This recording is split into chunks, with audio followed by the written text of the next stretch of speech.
Hey guys, before we get started here in this video, I'm going to announce the winner of the last video, Black Ops 3 Double XP. Basically, all you had to do was leave a comment on my last video, and only 2 people did. So I'm going to flip this coin. It's 50-cent piece. It's real. And Angel Pimienta will be tails. Gamer HD will be heads. The winner is Gamer HD. Okay, all you have to do, Gamer HD, is watch this video, of course, and send me a personal message through YouTube, and I will send you double XP codes. Hello guys, Punchachu here. Thanks for watching. This is our second Call of Duty Heroes Update 2.0 news, and this is also my second giveaway for Black Ops 3 Double XP. All you gotta do is subscribe to my channel and leave a comment on this video, and then the next video I will announce the winner. First, let's look at the new personalization of the update 2.0. These are just backgrounds, these are said to be locations related to Black Ops 3. Also, please note that you can, in the upper right or upper left corner of the top image, there appears to be a new customization for your profile picture in the game. Also note the amount of Solarium that these guys have, and hopefully no one ever has that much Solarium or it won't even be fun anymore. And here's just some of the notes that I've gone over. I'm not going to let you read all of them here because you can just go to the link above to find them. But I've summarized them all on this Word document here and separated it by pros and cons, and also gave a weightage to each pro and con separate thing.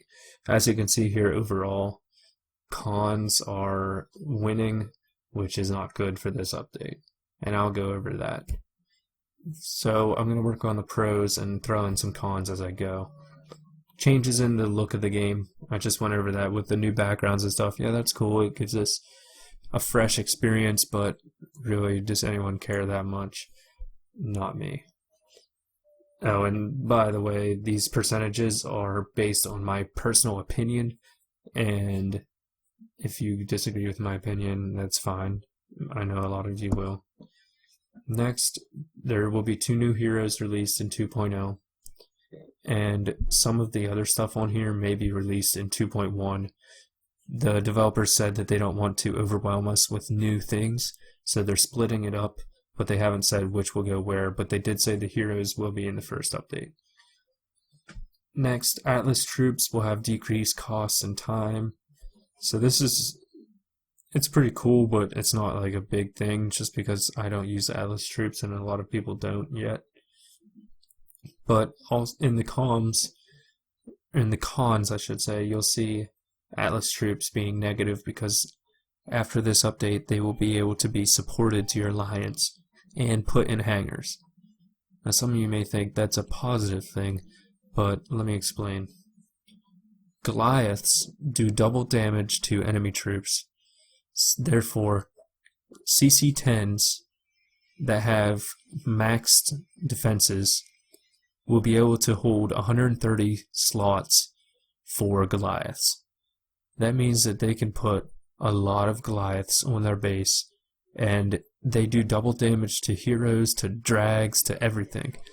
So that's gonna be tough to take down bases like that.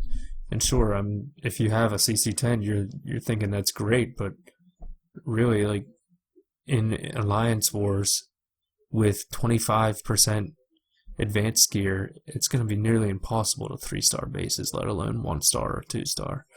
So that's my opinion. That's highly negative in my mind.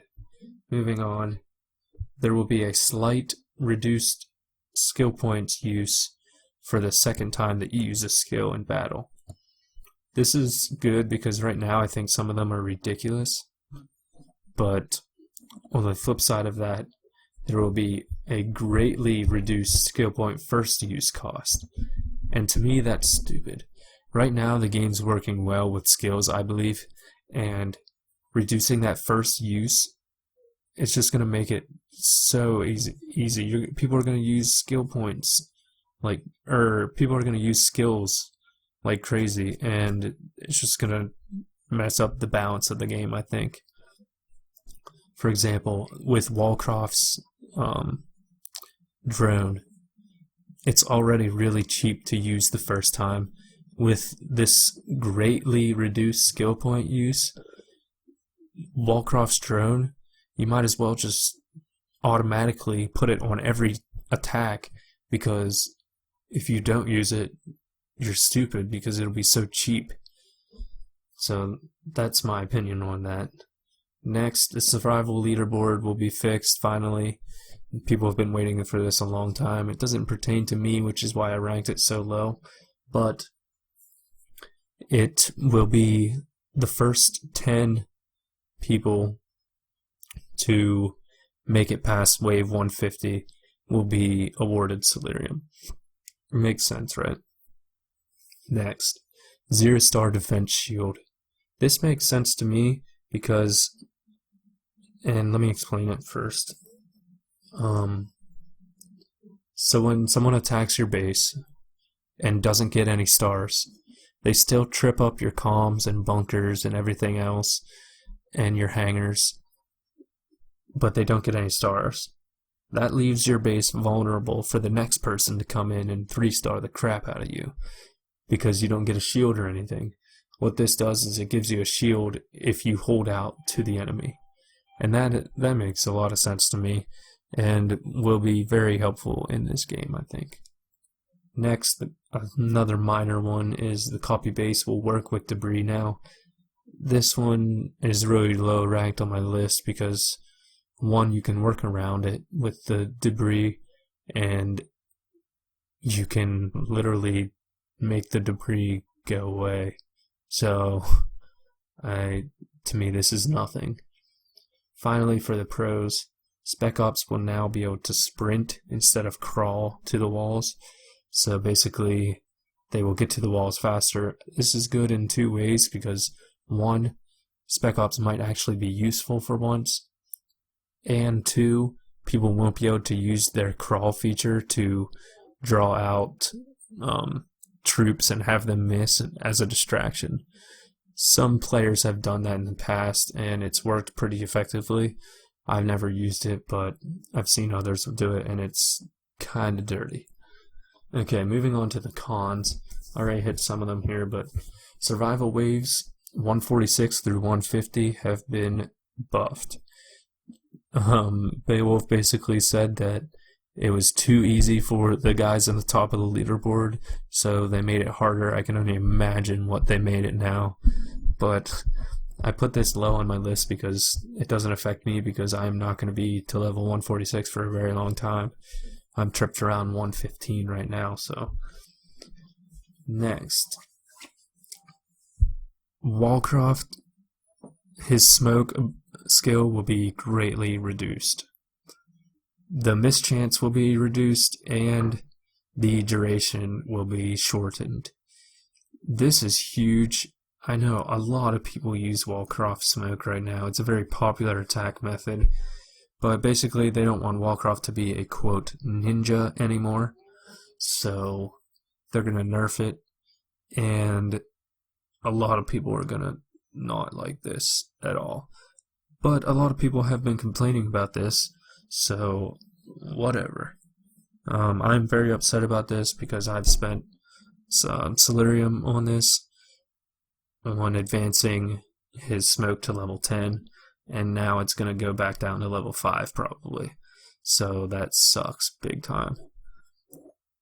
As you can see, the pie chart here kind of lays out the pros and cons in color format, with the pros being green and cons being red.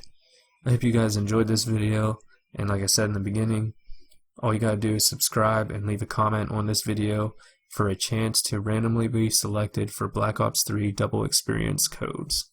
I'll see you guys later. This is Punch Chewy.